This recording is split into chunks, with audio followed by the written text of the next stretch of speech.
This again, Alex. Now, mag-ano ko ng gel color with the French white. So, mag-i-start tayo. Like I said, meron na siyang base coat. Na lagyan ko na siya ng base coat. Ngayon, mag-put na ako ng gel color. So, start now. Naglagay na ako ng first coat ng base coat. Base gel. Which is white. This is called marshmallow. So, nandito na ako sa pangalawang daliri. Tuloy-tuloy lang mga mamsi ang paglagay ng gel color.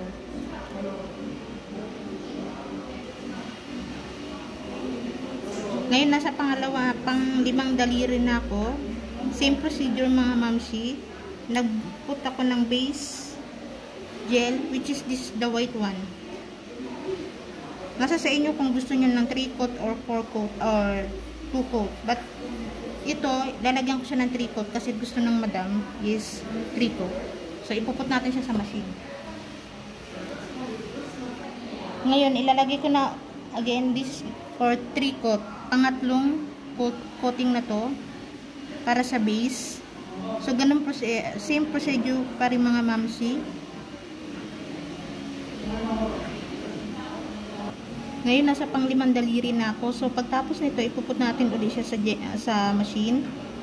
Same procedure lang mga mamsi. Ito yung tinatawag na French gel white. So, makikita nyo pag maglalagay na ako ng line. So, ilalagay ulit natin siya sa machine. Ngayon, mamsi, tinanggal ko siya sa machine. Magpuput na ako ng line. Maglalagay na ako ng line. Ganito lang paglagay ng line, straight nyo lang, i-flat nyo na maigi para hindi siya ang line nyo hindi siya magkulubot. So, dalihin nyo yung gilid para makoveran siya. So, nasa pangalawang daliri na ako.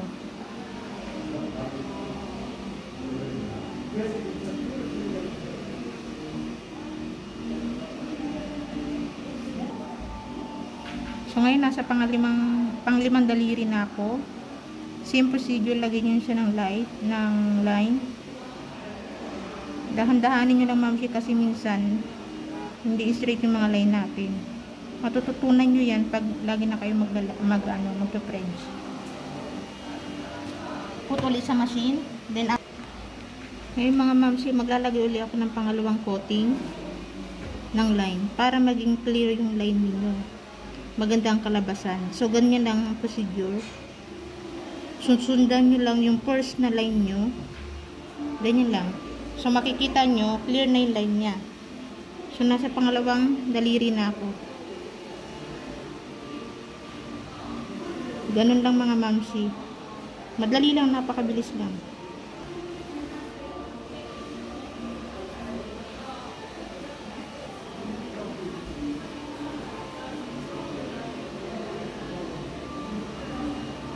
Ngayon, mga mamsi, nasa pang-lima na akong daliri.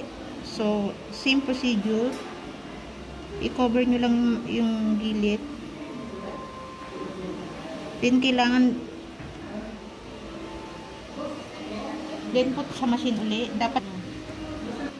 Ngayon, mga mamsi, tinanggal ko siya sa machine. Ngayon, magpuput na ako ng gel top coat. Ito yung ginagamit namin, pero hindi ko alam kung meron dyan sa Pilipinas. Ganitong top coat ng ginagamit namin. So, put lang kayo, napaka-easy lang. Cover nyo lang yung para lang kayo nagpuput ng normal color. Pero dahan-dahanin nyo kasi minsan nagkakaroon ng bubbles pagdating sa finishing. So, first, ganyan lang siyang kalalabasan niya. Nasa pangalawang daliri na ako. Nasa pang-limang daliri na ako. So, ganyan lang. Ito na siya. So, ilalagay ngayon natin siya sa machine. Okay mga mamsi, yan na yung finished product natin. So, gel French white siya. So, ngayon, ito na yung dalawa niya. So, now it's finished. Yan na yung finished product natin. So, sana may natutunan kayo. Sarah kami? No. Also Sarah no? Long time pa man.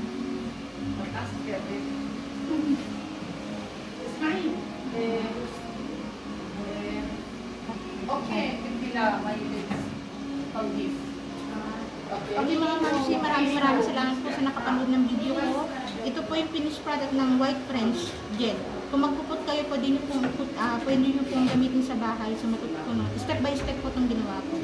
Maraming salamat po sa mga nanood. Thank you po. God bless po sa akin.